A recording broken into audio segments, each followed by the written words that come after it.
Case by case అన్ని కేసులకి support చేశారు, అన్ని విషయాల్లోనూ సపోర్టే చేశారు. చేయటం తప్పని నేను అంటున్నా, చేశారంటున్నా అంతే. అలాగే మరి వాళ్ళు కూడా మాకు చాలా సహకారం అందించారు అని చెప్పి మరి ఆయన చాలా స్పష్టంగా చెప్పడం జరిగింది. అక్కడికి ఆగకుండా ఈ కాంగ్రెస్ పార్టీ నా కుటుంబాన్ని చీల్చింది. గతంలో మా చిన్నాయన్ని మంత్రి ఇచ్చి మా కుటుంబంలో విడిచిపెట్టారు.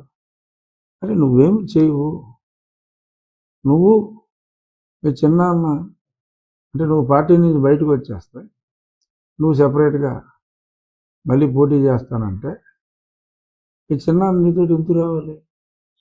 మీ చిన్నానికి నువ్వు చేసింది ఏంటి? 2004లో మీ చిన్నానికి నువ్వు చేసింది ఏంటి? అది తెలవదా?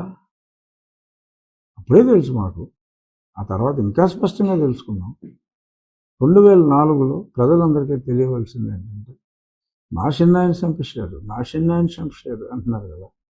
2004లో అదే 99లో ఒకసారి ఎంపీ అయిన వివేకానంద రెడ్డి గారికి 2004లో అప్పుడు నూనూగు మీసాల బాలుడైన వైఎస్ జగన్మోహన్ రెడ్డి 26, 27 ఏళ్ళు ఉంటాయి. నాకు ఎంపీ సీట్ ఇస్తారా సస్తారా అని చెప్పి కూర్చుని ఎట్టి పరిస్థితుల్లోనూ ఆయనకి ఇవ్వడానికి వీల్లేదని మరి తండ్రి దగ్గర మరి ఈయన తల్లి గొడవ చేస్తే మరి అప్పుడు వరదరాజుల రెడ్డి గారు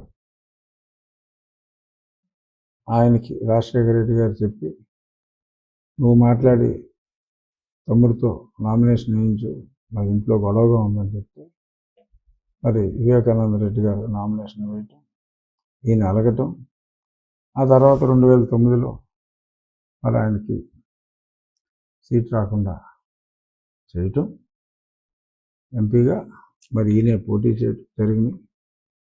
ఆ మధ్యలో కూడా మరి పదవిలో ఉండగానే ఆయన్ని రాజీనామా చేయమని అడగటం కూడా జరిగింది. దానికి సోనియా గాంధీ గారు ఒప్పుకోలా. ఆ సమయంలో చెయ్యి కూడా చేసుకున్నారని చెప్పి మరి అప్పట్లో చాలామంది అంటూ ఉంటారు. సో చిన్నాన్ని దూరం చేసుకున్నది మీరు, కాంగ్రెస్ పార్టీ చిన్నాన్ని చేరదీయటమే తప్ప మీ తండ్రి గారు నమ్ముకున్న పార్టీ, మీ తండ్రి గారిని ముఖ్యమంత్రి చేసిన పార్టీ, మిమ్మల్ని తొలిసారి ఎంపీగా చేసిన పార్టీ,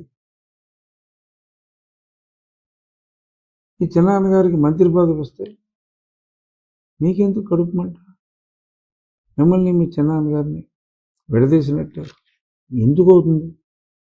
సరే ఇప్పుడు మరి వాళ్ళు చెప్పిన ప్రకారం సిబిఐ ఛార్జ్షీట్ ప్రకారం మరి ఓం నమ శివాయ చేసింది ఎవరు అనేది అందులో చాలా స్పష్టంగా ఉంది.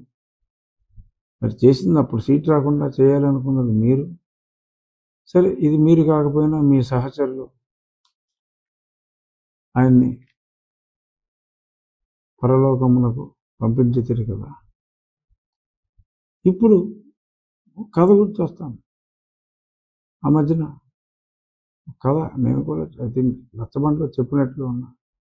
కోర్టులో ఒక వ్యక్తి అయ్యా తండ్రి లేని వాడిని నాకు క్షమాభిక్ష పెట్టండి అని అడిగితే నీ తండ్రి ఎలా చనిపోయాడంటే ఆ పక్కనున్న అసిస్టెంట్ చెప్తా అంటారు, తండ్రిని చంపిన కేసులోనే వచ్చాడు సార్. అలాగా మరి మీ చిన్నానికి సీట్ ఇవ్వకుండా చేసింది మీరు, మీ చిన్నాన్ని రాజకీయంగా నిరాశ్రయాన్ని చేసింది మీరు. సరే ఆ తర్వాత మీకు సంబంధం లేకపోయినా మరి కైలాసం, ఈడెన్ గార్డెన్ ఎక్కడికి పంపించారు, మరి పైకి పంపించింది పోనీ మీ వాళ్ళని చెప్పి సిబిఐ అంటాను.